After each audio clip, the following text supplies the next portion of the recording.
Sveiki, gerbėmiai ponai ir ponios. Su jumis ir vėl aš, Mindaugas Montulas, ir aš sveikinu jūs jau eilinėme ir kartu labai neeilinėme 37-ąjame pramoginio apokaliptinio infošou pabaiga jau arti epizode. Tai turbūt žinote, kodėl šis epizodas neeilinis ir kodėl čia skamba šitie vargonai. Tai pirmasis mūsų epizodas, kuomet liberalioji demokratija de facto jau mirė. Dabar jau gyvename postdemokratijos pasaulyje. Ir čia be abejo didžiausias kaltininkas, ką jūs jau turėjote suprasti, tai yra oranžinis demonas Donaldas Johnas Trumpas ir jo pergalė 2024 metų JAV rinkimuose. Kažkokiu tai keistu būdu daugeliui ši pergalė buvo vėl netikėta. Jinai nebuvo netikėta man, kaip jūs suprantate, nors jos tos pergalės maštabai, dydis vis dėlto kažkiek nustebino. Reiškia, tas mano atsargus vertinimas, kad JAV visuomenė nusibodo tie pokyčiai, kuriuos mes matėme pastaruosius jau kelis gal net dešimtmečius, o ypač nuo 2020 metų, nuo tų metų rinkimų, daugeliui tai tikrai, kaip sakant, atsistojo vašyčia ir visuomenė nusprendė atsisukti kažkur tai atgal. Bet kaip visi suprantame, istorija taip neveikia. Atgal niekas negrįžta. Čia kaip tas mūsų banalus nuvalkiotas posakis, neįlipsi į tą pačią upę. Todėl Amerika tikrai bus kitokia ir tas faktas iš tikrųjų daugeliui trenkia kaip perkūnas iš giedro dangaus, nes viskas, ką mes darėme, ir mes, aš čia turiu omeny daugiausia Europą, bet tai galioja daugelis kitų, pasirodo buvo kažkokie beprasmiai dalykai. Dabar reiks permastyti absoliučiai viską, visus prioritetus ir iš tikrųjų man net ir gaila, nes yra visokių įmonių ir strategijų ir žmonių ir etatų, visokių departamentų iš tiesų, kurie užsimena tokiais dalykais kaip tvarumas, įtrauklumas ir panašiai. Anksčiau ir vėliau visus šios dalykus reiks mesti šiukšliadėžę, jie dabar jau tapo visiškai beprasmiai. Viskas, tas dalykas baigėsi, neaišku, kiek čia iš inercijos jos bus bandoma gelbėti, bet tai jau šiame pasaulyje, kuris yra akivaizdžiai Donaldo Trumpo pasaulis, yra visiškai nebeaktualu. Tikriausiai, aišku, visi mano laidos žiūrovai, kurių tikiuosi dabar bus daugiau, pastebėjote, kad ir aš šiek tiek išgarsėjau čia lokaliniu mastu. Per šitą savaitę teko pasirodyti net keliose mainstreaminiuose podcastuose ir tas žymiausias, aišku, buvo rinkimų naktis su Laisvės televizija, o kitą dieną sekė ir pasirodymas nacionalinio radio eteryje. Ir kaip tikriausiai suprantate, įnešiau šiek tiek ir kontroversijos, tačiau aš manau, kad dabar tos mano mintis, kurios būtų laikomas visiškai ereziškos ir nepriimtinos ar prieš keletą savaičių, dabar visas politinis establishmentas puikiai supranta, kad tai turės būti priimta kaip po naujasis status quo naujojo mąstymo. Anksčiau ir vėliau. Čia yra tik tai laiko klausimas. Ir man buvo iš tikrųjų Lietuvos radio eteryje sunku ir gaila net klausyti buvusio mūsų užsienio reikalų ministro Antano Valionio, taipogi buvusio KGBisto, nors sakoma KGB nebūna. Ir man labiausiai norėtųsi, kad vis dėlto ta jo nuomonė būtų jo asmeninė nuomonė, ką jis ten išdėstė, kaip ten jis draugė su kažkokia kolektyvinė Europa dar ten solidariai kažką darys. Viskas, kolektyvinė Europa irgi yra, kaip čia pasakius, keliauja žemyn ir visi protingesni lyderiai svarsto, kaip čia dabar staigiai iš naujo radus dvišalius kontaktus su Donaldu Trumpu, Mūsų atveju, aišku, tokių mažųjų valstybių atveju, tai tie dvišaliai kontaktai sunkiai įmanomi, mums reiktų žiūrėti, kaip mums kooperuotis su Lenkais, kurie iš tikrųjų reikia pagirti, vieną geriausių įdirbių turi šitoje srityje. Čia dabar, kai išgirsite kažką ten dar apie europinės vertybės, dar kažką, tam žmogui galite drąsiai juoktis į veidą, visą tai numirė. Ta prasme, viskas baigėsi. Ir aišku, tikriausiai skaitėte visokių daugelio apžvalgininkų visur, visokias paklodės tekstų jau prirašytas apie tai, ką čia reiškia pasauliui ir Europai ir visur tas Donaldo Trumpo antrojo atėjimas, antroji kadencija. Ir akivaizdu irgi visiškas konsensusas yra, kad jinai nebus tokia pati kaip pirmoji, bus žymiai mažiau dar žmonių, kurie būtų iš senojo establishmento, bus vis daugiau žmonių iš naujosios magas stovyklos ir tie žmonės, ir aš nekartą minėjau, jie masto visiškai kitaip, vadovaujasi visai kitom paradigmom ir aksiomom ir visokie tokie burtažodžiai, kaip ten liberalioji demokratija ten ir visa kita, jiems reiškia nedaug, viskas susiveda į labai tokius logiškus, praktiškus dalykus, interesus ir čia žmonės kai kas sako, transakcinė politika, dar kažką, na, taip, transakcinė ir iš tikrųjų sąžininga transakcinė politika nėra turbūt ir taip jau blogai. Nes viskas gyvenime iš tikrųjų transakciškai yra, iš tikro blogiausia yra, kai kažkokie dar uždedami sluoksniai ant to transakciškumo, kur paslepia, kaip tos transakcijos iš tikro daromos. Tai dabar bus aiškiau iš tikro, tai gyvensime gerokai aiškesnėme pasaulyje. Ir aš manau, tam tikrą prasme tas man suteikia optimizmo. Nes mes pastaraisiais dešimtmečiais kažkur gyvename pasaulyje, kuris vadovavosi lozungais ir pasakomis ir akių dumimu ir transakcijos buvo vykdomos kažkur taip už viešojo diskurso ribų, kas sukeldavo žmonių nepasitenkinimą ir sukelia ir įtarimus ir sąmokslo teorijas. Tai viską gerokai supaprastinus ir tą transakciškumą iškėlus į viešumą, viskas taps aiškiau ir viskas bus geriau. Ir iš tikro, dabar daugelis kaltinam tuos žmonės, kurie ne amerikiečiai, kurie, tarkim, džiaugiasi Trumpo sugrįžimu ir sako, nu gerai, Amerikai gal ir yra naudinga, bet ko mums džiaugtis? Tai ko, pavyzdžiui, pasakysiu, aš džiaugiuosi? Tai aš būtent džiaugiuosi tuo, kad Amerikai atsitokėjus ir sugrįžus į kažkokį racionalesnį būvį, koks tikrai įvyks, kad ir su kokiais ten prieskoniais. Na, mums neliks kito kelio, mums teks Europai arba grįžti irgi prie racionalių principų, arba tas, kaip čia pasakęs, mūsų neliks. Čia sunku net kaip nors kitaip suformuluota. Mūsų tikrai šitas pasirinkimas pasidarys aiškesnis gerokai ir visiškai be jokių kažkokių tai trečiųjų alternatyvų.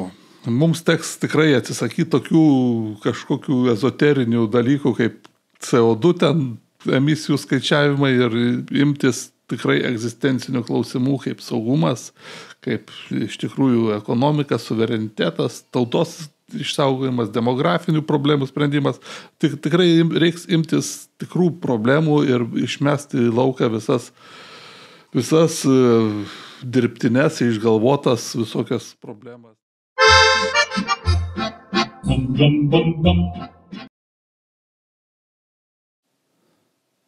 Bet gal šiek tiek dabar atsitraukėme nuo mūsų ir grįžtame į pačią Ameriką.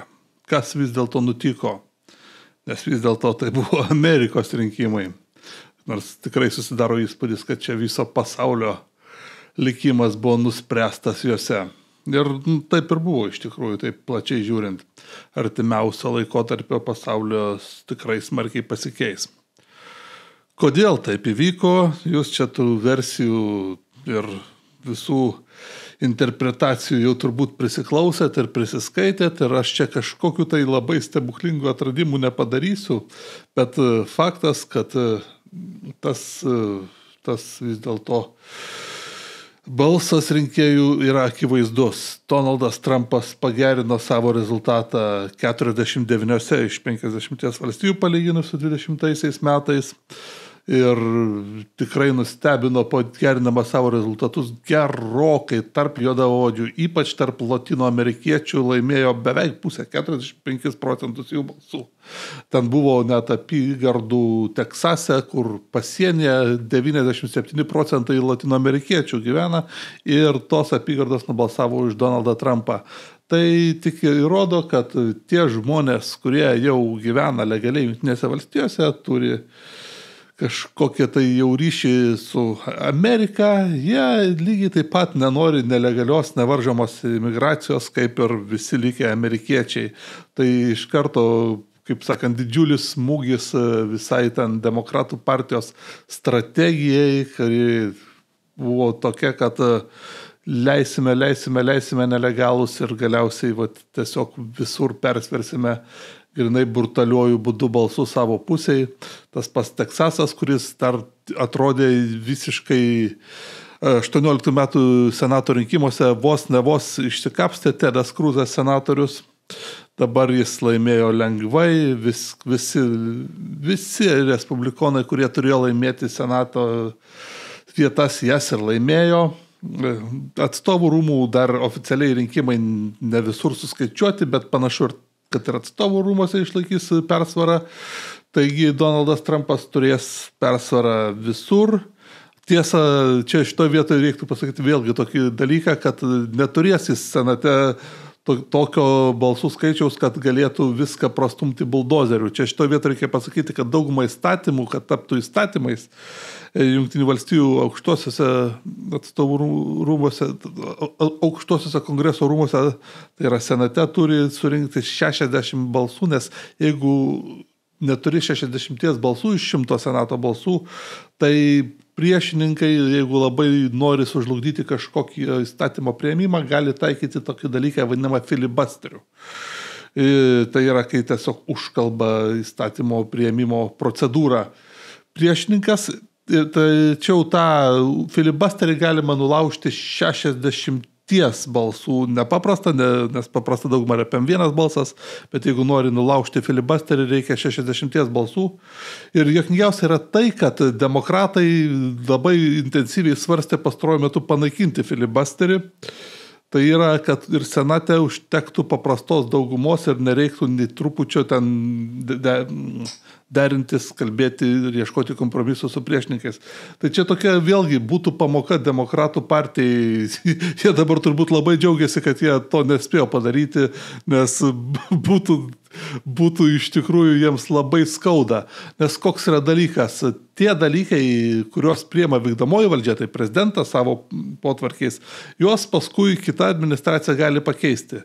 Tai, kas priemama įstatymais, jau pakeisti yra sunkiau ir, tarkim, ta pati Obamacare, jinai, kadangi jau priimta įstatymais, jos jau niekas nebeketina atšaukti, nors prieš tai buvo daug metų kovojama.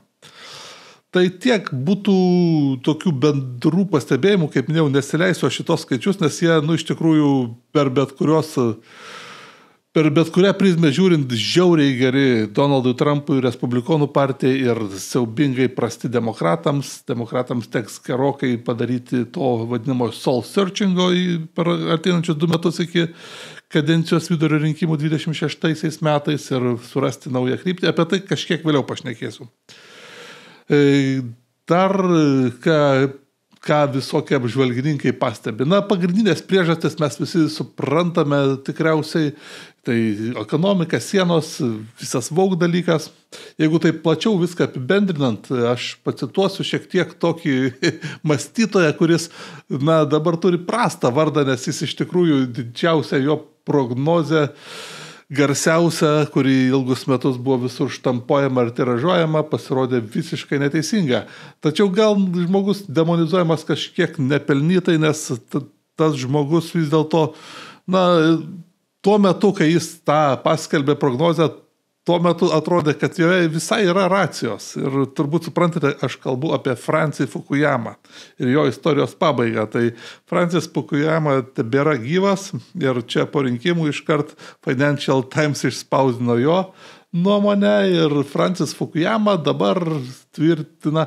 Iš tikrųjų, aš taip perskaičiau tą nuomonę ir pirmą pusę skaitydamas galvoju, blemba, teisingai rašo Fukuyama.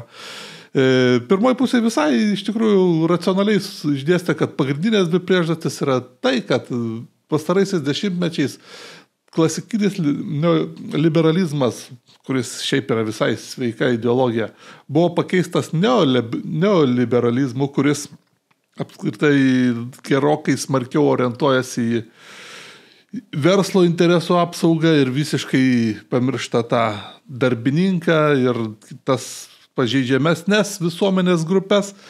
Vienu žodžiu, tas neoliberalizmas tikriausiai per šios rinkimus irgi priėjo savo liepto galą. Čia apie tai galima aišku plėstis, bet panašu, kad dabartinė Respublikonų partija yra labiau klasikinio liberalizmo, ne neoliberalizmo pusėje. Ir taipogi labai teisingai paminėjo, kad dar jau šio amžiaus pradžioje išbujojo woke liberalizmas, tai yra, kuomet apskritai visų darbininkų ir dirbančiųjų teisės buvo pakeistos kitų marginalizuotų grupių, tai visų ten LGBT ir panašių teisių apsauga ir tai apskritai iškreipė visą ideologinį lauką, aš taip pasakyčiau, ir neliko partijų, vienu metu neliko JAV, tarkim, partijų, politinių jėgų realiai atstovaujančių tą klasikinę darbininkišką kairę, nes abi partijos tapo korporatyvinio intereso partijomis.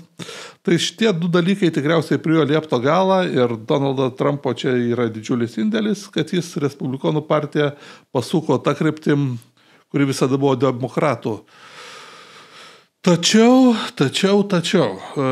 paskui tas pats Francis Fukuyama vėl nukrypsta į tas visos gąsdinimus apie tai, kaip Donaldas Trumpas ten įvedinės vos ne fašizmą ir griaus liberalią demokratiją. Na, tai jau yra klėdesiai ir klėdesėliai, bet, kaip čia pasakius, jie labai populiarūs, nes tai visai progresyviai kairiai reikia parodyti, kad kažkas vis dėlto čia yra fundamentaliai labai blogai. Nors bet fašizmo ar kažkokio net polinkio į autoritarizmą Donaldo Trumpo asmenyje ir jo aplinkoje tikrai sunku tai išvelgti, tai bent jau taikant griežtąją prasme apibrėžimus. Galima, aišku, išvelgti tam tikrus ten asmenybės kulto požymius, bet juos visur, kur atsiranda kokioje nors šalies stiprus politinis lyderis, tą visada pasistengus galima išvelgti. Aš labiau sakyčiau, kad Donaldo Trumpo asmenyje labiau atsiskleidžia tiesiog tas postideologinis kažkoks praktinių interesų iškelimas virš visų ideologinių dalykų, kas, turbūt nepatinka tiems visiems ideologiniams grinuoliams, bet tai anksčiau ir vėliau pasaulyje viskas turėtų judėti tą kryptim. Tai yra kažkokio postideologinio pragmatizmo prasme, nes tos 20 amžiaus kairės dešinės takoskyros, jos tampa vis labiau tokios išblukusios ir niekam nebeįdomios.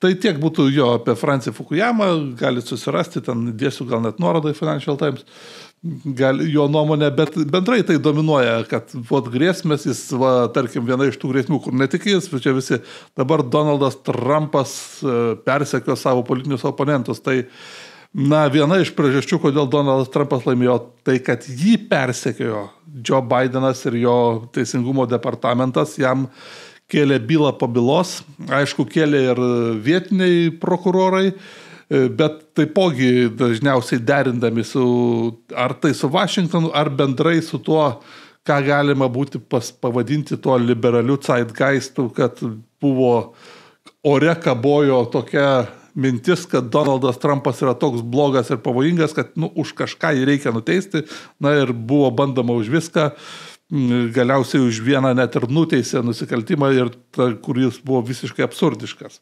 Ir kuris tikriausiai apeliaciniu būdu bus panaikintas. Iš karto po rinkimų tas specialusis prokuroras Jackas Smithas, jo byla buvo išmesta iš šiukšliadėžės, nes visi bent kiek sąžiningi žmonės supranta, kad tai buvo absurdas, kad ta dokumentų byla buvo absurdas, perversmo ten organizavimas, irgi mažiausiai pritemta, nieko ten realiai, kaip čia pasakus, reikia labai didelės mentalinės gimnastikos, kad išsigalvot, kad tie žmonės, kurie užsiminėjo daugiausia kažkokiu chuliganizmu, turėjo planą Kapitolijoje perimti valdžią. Come on. Tai nėra rimtas argumentas.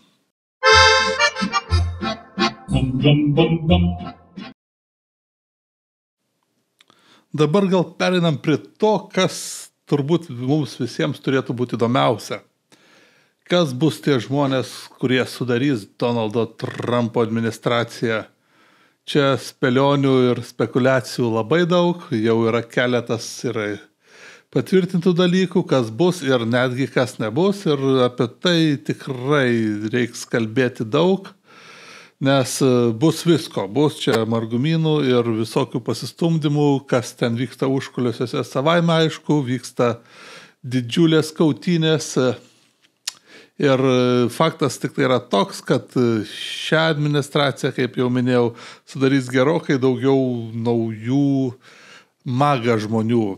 Nors kai kurie tie vis dėlto maga žmonės yra perėję ir daug, kaip sakant, to, ką galima būtų vadinti tradicinė Respublikonų partija, tai aišku, reiktų pradėti nuo vieno garsiausių jau paaiškėjusių paskirimų, kad naujosios Baltųjų rūmų administracijos vadovė bus dabartinė Trumpo kampanijos viena iš vadovių Suzy Wiles.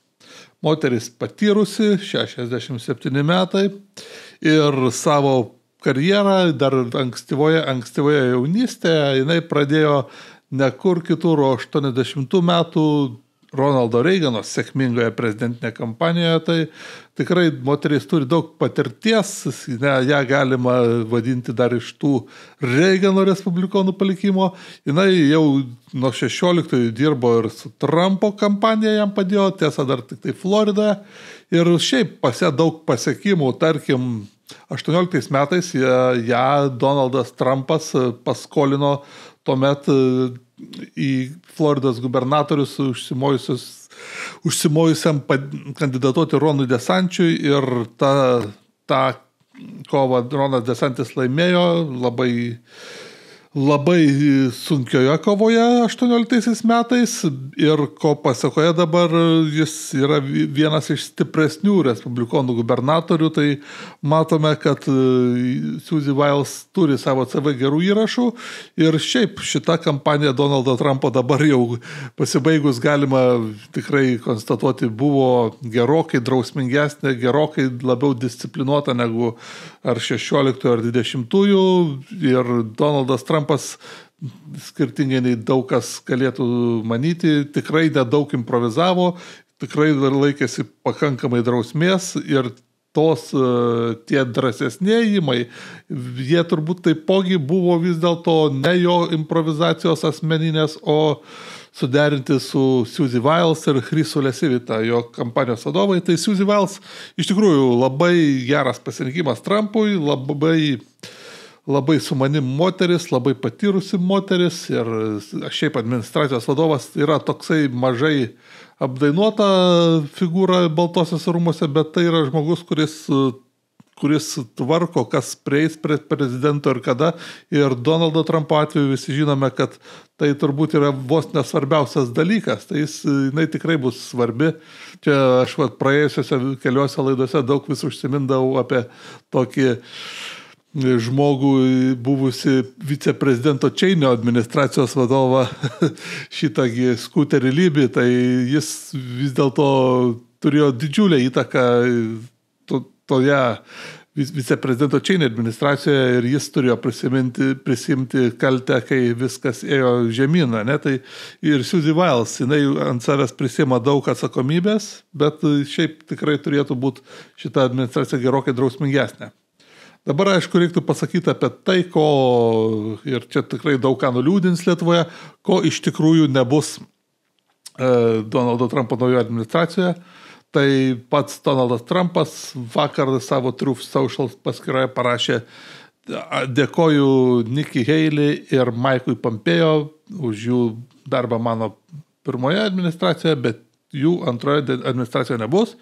Tai dėl Nikki Haley, tai aišku, buvo jau seniai, jinai iš tikrųjų neturėjo jos simpatijos nuo to, kaip įnirtingai atsisakė trauktis iš respublikonų išankstinių rinkimų, kai Donaldas Trumpas jai tai visais būdais siūlė, ir paskui, kaip jinai labai sunkiai ir su visokiom išlygom reiškia jam paramą, nors galiausiai vis dėlto prieš pat rinkimus jinai pakartojo, kad jinai remia, tai jinai neperėjo į kitą pusę kaip visa ta Cheney šeima ir panašus neokonservatoriai, bet to neužteko, jos paslaugų Donald Trumpui nereikia, tai kur pasuks Nikki Haley karjera neaišku, ar jinai tebeliks Respublikonų partijoje ir bandys pralaukti MAGA bangą, nes vargu bau, bet čia žiūrėsim. Bet šiaip tai bendrai buvo aišku, kad Nikki Haley nėra ta respublikonė, kuri atitiktų laiko dvasią. Jinai, aš papasakosiu taip, tarp tų respublikonų, kurie, tarkim, kilus 20 metais tai isterijai Black Lives Matter, kurie ten žygiuodavo ir palaikydavo šitą, neomarksistinę beprotybę, tai buvo tokie respublikonai kaip Mittas Romney, kaip Nikki Haley, tai jinai ten darė reverensus, tai dabartinė respublikonų partijoje, jeigu tu atsiklaupiai prieš tuos neomarksistus tuomet, tai tu negali tikėtis nei pagarbos, nei kažkokių tai dalykų. Tai šiaip sakau, čia Nikki Haley, kad nebus, tai čia nieko nenustebino.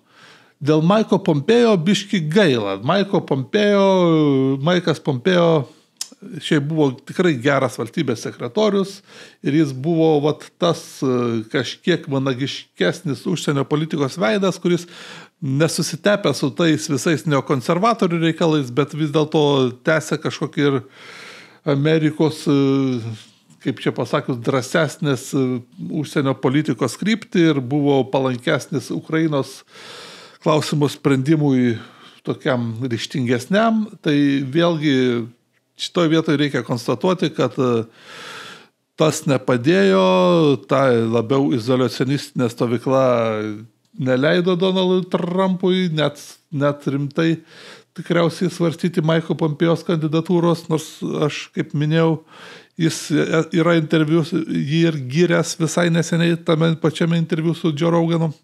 Tai Mike'o Pompeo nebus. Tai gaila, tai reiškia, kad ar tai nacionalinio saugumo patarėjų, ar gynybos sekretorium bus kiti žmonės, kurie bus tikriausiai labiau artimi izoliacionistiniai vizijai ir dėl to kažkokio tai optimistinių tų žmonių lūkesčių, kad Donaldas Trumpas užims kažkokią poziciją dėl bendrai sprendimo Ukrainos klausimo visiškų susigražinimų Ukrainos prarastų teritorijų, dabar jau jų faktiškai visiškai neliko.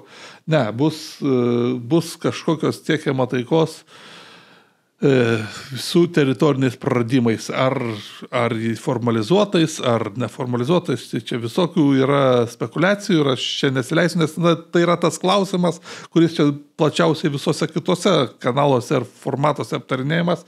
Tai aš tiesiog negaliu pasakyti nieko daugiau. Čia yra to dar Richardo Hasso visi planai, jos galite susirasti, yra visokių kitokių minčių, yra tai, ką yra pasakęs J.D. Vance'as ir dabar dar visokie kiti patarėjai viską sako, aš kažko naujo nepasakysiu, bet faktas, kad Ukrainos klausimas turės būti sprendžiamas su nuolaidomis ir iš Ukrainos pusės. Tai, čia jau visiems tai yra akivaizdu. Dar dėl kitų galimų paskirimų, tai žinoma, dėl valstybės sekretoriaus posto tebevyksta kova. Tebeminimas tas pats Richardas Grenelis, kuris turbūt tebėra favoritas, tačiau aišku, kažkur ten figuruoja ir Marco Rubio, ir kiti kandidatai dėl to kovoja. Dėl tų žmonių, kam vadovaut Fedui, irgi tų visų finansinių milijardierių kova aštri, kova įnirtinga, tikrai bus tikrai bus ir tikėtų, ir netikėtų ten tų paskirimų.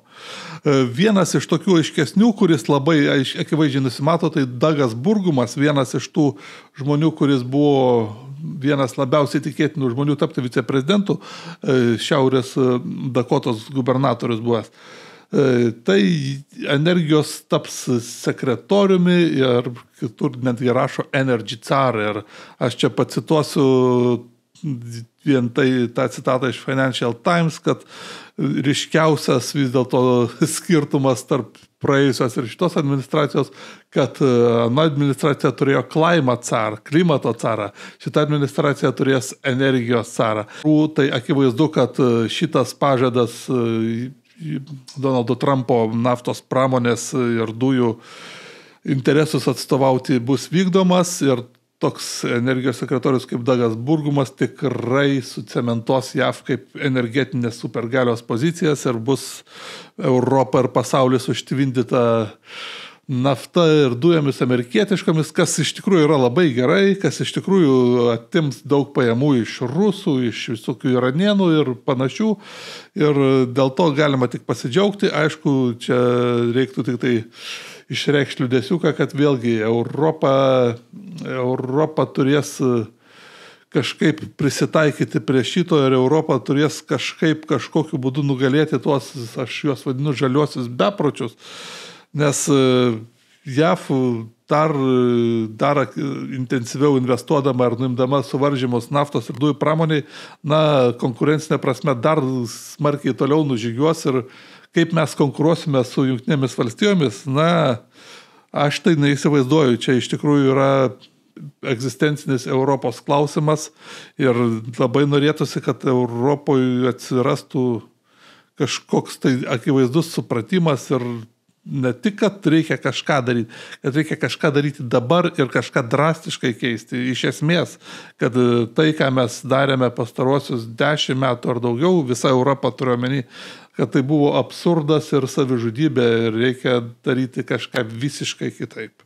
Aš čia nesiplėsiu, bet energetika, konkurencigumas Europą žudo ir dabar jau nežinau, ar daug yra tų žmonių, kurie su to galėtų ginčytis.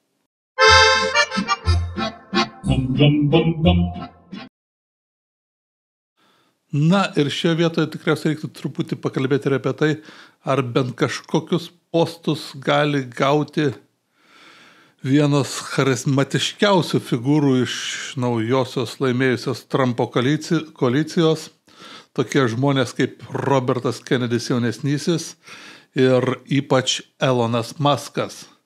Tai kol kas apie jų galimus postus tėra spekulacijos, ypač apie Robertą Kennedy jaunesnį. Visai gali būti, kad jis ir nieko negaus. Nors buvo daug baimių, kad jis gali gauti ir CIA, ir šitą sveikatos apsaugos sekretoriaus pareigas, bet aš to labai abejoju. Elonas Muskas yra kitas reikalas. Elonas Muskas jau dabar švenčia savo pergalę ir ne tik Twitteryje, bet visi turbūt girdėjote, sudalyvavo ir Trumpo pokalbėje su Zelenskiu, kuris apdairiai sugebėjo jau vienas iš pirmųjų pasveikinti Donaldą Trumpą. Visi turbūt girdėjote ir žinote Elono Musko nuomonę, karas turi baigtis ir tikriausiai baigsis teritoriniam nuolaidom. Tai dabar tik tai klausimas, iš tikrųjų, aš manyčiau, Ukrainos valdžia turi priimti kažkokius tai skausmingus sprendimus ir manau vis dėlto pragmatiškai žiūrėdami jie galėtų gauti pakankamai daug kitų dalykų mainais už tas teritorijas, kurios, pripažinkime, atsimti jas kariniu būdu yra labai sudėtinga dabar tikėtis ir tam nėra jokių sąlygų ir politinės valios praktiškai niekur. Šiaip dar apie Eloną Muską, jis be abejo dabar įsivelia į visokius žodžių konfliktus visais aplinkui ir toliau, kaip ir visada. Ir tik tai dabar jau aišku, jis pilnai žinodamas, kad Jungtinių valstijų naujoji administracija tikrai gins jį nuo, tarkim, visų tų dalykų, už ką jį baust norėtų Europos Sąjunga, nes čia vėlgi pasirodė jau po rinkimų rezultatų tokie pranešimai oficialūs, kad ES dar tebesiruošia kažką ten skirti baudas ir kaip suminės, tos baudos numatomos griežtos pagal tą skaitmeninių paslaugų aktą ES, ne tai, kad Elono Musko Twitteriui arba X-ui tiksliau, kuris iš tikrųjų tų pajamų turi nedaug ir ypač pelno turi nedaug, bet jie kažkokią tai sugalvoja schemą, kad bausti ne patį X-ą, ne kompaniją, o Eloną Muską ir skaičiuoti tas baudas nuo visų jo kompanijų, tai skaitant ir Tesla, ir Starlinką, ir Neuralinką, ir viską apyvartos. O čia jau būtų pakankamai rimti dalykai ir aišku, Jungtinės valstijos to neleis daryti ir iš tikrųjų tie visi Europos dabar pareigūnų pasakymai, kad čia mes vis dar kažką darysim, tirsim, bausim, jie skamba, kaip čia pasakant, neadekvačiai ir to Europa paprasčiausiai negali savo daryti. Europa nėra, pripažinkime, jinai nėra savarankiškais karinis geopolitinis vienetas. Europos Sąjunga neturi branduolinio ginklo, nes, Prancūzijos tas ribotas branduolinis ginklas yra Prancūzijos, Jungtinė karalystė šis nėra Europos Sąjunga ir jos branduolinis ginklas šiaip jau techniškai jie irgi nelabai gali jį naudoti be Jungtinių valstijų tiksliau netgi leidimo. Čia yra toks dalykas, apie ką daug viešai nekalbama, bet tą reiktų žinoti.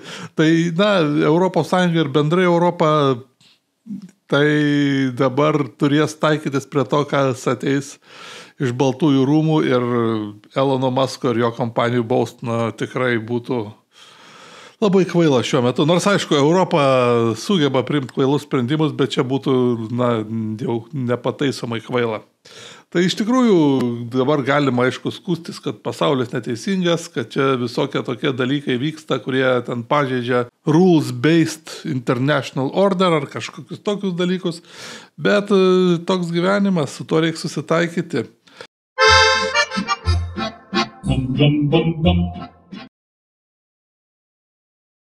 Aišku, reiktų paminėti ir kas vyksta Demokratų partijoje. Tai Demokratų partija yra gedulo nuotaikos. Demokratų partija išleido $1 milijardą rinkimams ir, tikrai dabar vyksta kaltųjų ieškojimas ir visi demokratai, jų gerbėjai, aišku, nuleidę galvas vaikšto. Ir turbūt vienintelis demokratas, kuris kažkiek tai vis žvalesnis ir kartais ir šypseną išspaudžia, yra ne kas kitas, o Joe Bidenas. Čia, aišku, galima sakyti, kad gal šiaip jau senukas nesuvokia, bet aš manau, kad Joe Bidenas pilnai suvokia padėtį. Aš manau, kad visi tie jo nekalti lepsusai, kuriuos padarė Kamalos Harris trumpos kampanijos metu, galbūt jie ir nebuvo visiškai nekalti, galbūt sąmoningai ar pasąmoningai. Joe Bidenas vis dėlto ir siekė, kad Kamala pralaimėtų. Aišku, pati Kamalos kampanija irgi dabar turi atsakyti klausimus, kodėl jie ten tos pinigus išleido, kaip jie išleido, kodėl, tarkim, podcasterius negalėjo važiuoti pas podcasterius, o jie turėjo pas ją skristi ir, tarkim, ten net tie podcastai tikrai netokio lygio kaip Joe Roganas, kur buvo padaryti, tai pas ją turėjo skristi, turėjo visokios laikinos studijos būti įrengtos, kur buvo išleisti neįsivaizduojami pinigai, su nuliniu rezultatu buvo išleista pinigai, tarkim, dausybei šou, visokių koncertų, kur akivaizdžiai jokio poveikio rinkėjų. Šitas, aišku, dalykas sugadino ir Baracko Obamos politinį palikimą ir jo tokio kaip politinio genijaus legendą, nes Barackas Obama ir jo žmona buvo pilnai įsitraukę į Kamalos kampaniją, patys aktyviai agitavo, važinėjo ir visaip kitaip, ir šitoj vietoj Demokratų partija akivaizdžiai turės permastyti savo lyderystę dabar ir tikrai ateinančius rinkimus partijos negali vesti nei Kamala Harris, čia kiekvienam aišku, nei Obamos, nei Clintonai, nei aišku Bidenos, nei Nancy Pelosi, kuriai ten 1000 metų. Na, Kevinas Newsomas kažkur gal ir galėtų, bet jam reikia kažkaip tą Kaliforniją kažkokiu būdu pertvarkyti į geresnę pusę, kas, daugeliui atrodo irgi yra neįmanoma. Džošas Šapiro vis dar turi pavardę Šapiro ir jo politinė karjera ir perspektyvos labai siejasi su kas bus artimuosiuose rytuose. Irgi po klausimų Demokratų partijai reikia užduoti savo iš tikrųjų egzistencinius klausimus, kur jie eina, kas jų nauja strategija, nauji lyderiai, ar iš vis nereikia perrašyti visos strategijos. Aš mačiau, CNN'as vėl atrado tokį žmogų vardu pavardę Andrew Yang, tai buvo 20 metų Demokratų vienas iš kandidatų iš ankstiniuose rinkimuose, kuris buvo toksai kaip šviežesnis variantas, kuris kalbėjo apie ateities iššūkius, o ne kažkokias tai vaukizmus ir praeities ideologinės kovas. Tai visą tai, aišku, tęsime tas diskusijas. Dabar aš šiandien atsisveikinsiu su jumis, dėkui, kad žiūrite, ypač dėkui tiem, kas yra patronai, kas remiate šitą podcastą. Tikrai susitiksime dabar, gal net ir nelauksime kito sekmadienio, manau, aš dar savaitės eigoje rašysiu teminį epizodą. Na ir ką, pabaiga jau ne tai, kad arti, pabaiga jau čia.